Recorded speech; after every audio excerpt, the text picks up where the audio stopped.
Hello everyone, आज हम लोग बात करने वाले हैं टॉप 5 डाउट्स की, जो कि हर बच्चा अपने क्लास टाइम में या फिर अपने कोचिंग टाइम में अपने टीचर से पूछने में हेजिटेशन होती है उसको।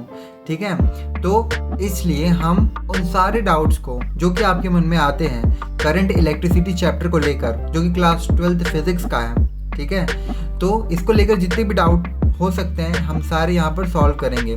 ठीक है, तो आपको ये करना है कि द टोटल एनसीईआरटी को अभी सब्सक्राइब कर लो और इस वीडियो को पूरा देखते हुए लाइक, कमेंट, शेयर सब कर देना। तो शुरू करते हैं। देखो, डाउट नंबर 1, बहुत सारे बच्चे ड्रिफ्ट वेलोसिटी का मतलब ही नहीं जानते हैं। तो कंफ्यूजन ये रहता है कि लोग सोचते हैं कि इलेक्ट्रॉन वायर में लाइट स्पीड में मूव करता है ना, यानी कि जो इलेक्ट्रॉन है वो वायर में लाइट की स्पीड से मूव करता है। ठीक है, पर सच ये होता है कि इलेक्ट्रॉन का एक्चुअल मूवमेंट बहुत स्लो होता है, जिसे हम ड्रिफ्ट वेलोसिटी कहते हैं। ठीक है, तो ये पॉइंट समझ आया कि ड्रिफ्ट वेलोसिटी क्या होती है। एग्जाम्पल के लिए हम एक सिचुएशन लेते हैं। सोचिए एक पाइपलाइन है जिसमें वाटर भर गया है, यानी पानी भर गया है। उसके सामने लगे हुए नल को खोलते हैं, तब उसमें से पानी तुरंत निकलना शुरू हो जाता है। वैसे ही इलेक्ट्रॉन भी पूरे वायर में पहले से ही होते हैं। करंट की प्रेजेंस से, यानी जब करंट आता है तब सब पुश होने लगते हैं, लेकिन हर एक इलेक्ट्रॉन बहुत ही स्लो मूव करता है। यही स्लो मोशन कहलाती है ड्रिफ्ट वेलोसिटी। इसका फॉर्मूला होता है Vd = I/NAE। Doubt number 2, EMF और पोटेंशियल डिफरेंस में क्या फर्क होता है। बहुत सारे बच्चे इस बात को आज तक नहीं समझ पाए कि EMF और पोटेंशियल डिफरेंस होता क्या है और इनमें डिफरेंट भी कुछ होता है क्या। देखो, कॉमन गलती देखो, लोग कहते हैं कि दोनों सेम होते हैं। ठीक है, मैंने बहुत सारे बच्चों से पता भी किया, उनको EMF और पोटेंशियल सेम लगता है, तो यहाँ पर वो गलती करते हैं। हम इसके बीच के डिफरेंस को समझेंगे। देखो, EMF जो होता है यानी कि इलेक्ट्रोमोटिव फोर्स, ये होता है बैटरी की टोटल एनर्जी जो प्रोवाइड कर सकती है बैटरी, यानी कि बैटरी का आउटपुट, यानी कि 12 वोल्ट, 24 वोल्ट, 6 वोल्ट और 9 वोल्ट। जो पोटेंशियल डिफरेंस होता है वो एनर्जी होती है जो एक्चुअल में एक्सटर्नल सर्किट को मिलती है, यानी कि एक्सटर्नल डिवाइस को मिलती है। समझे? अब एग्जांपल देखो, अगर 12 वोल्ट की बैटरी है, ठीक है, यानी कि उस बैटरी का EMF 12 वोल्ट है और इंटरनल रेजिस्टेंस की वजह से 2 वोल्ट कंज्यूम हो रहा है, तो एक्सटर्नल सर्किट को सिर्फ 10 वोल्ट मिलेगा। तो ये पोटेंशियल डिफरेंस हुआ। EMF मतलब पोटेंशियल कितना है उसके अंदर, बैटरी का पोटेंशियल कितना है कि वो कितना वोल्ट सप्लाई कर सकती है, और पोटेंशियल डिफरेंस का मतलब होता है कि जो एक्सटर्नल सर्किट है वो कितने वोल्ट पर चल रहा है। समझ आई बात?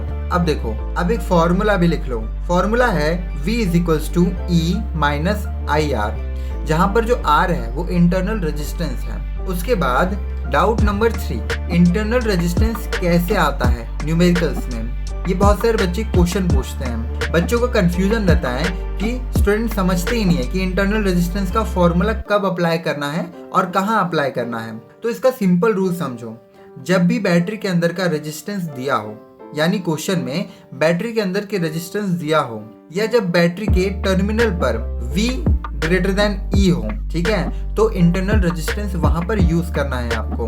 एग्जांपल के लिए देखो, हम एक बैटरी का EMF लेते हैं, यानी 6 वोल्ट लेते हैं। इंटरनल रेजिस्टेंस है 1 ओम और एक्सटर्नल रेजिस्टेंस है 2 वोल्ट।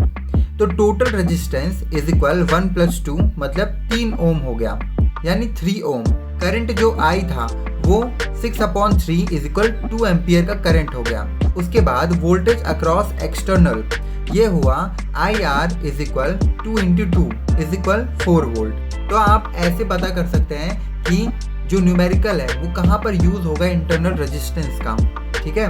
डाउट नंबर 4, सीरीज और पैरेलल कॉम्बिनेशन में कंफ्यूज करते हैं बच्चे।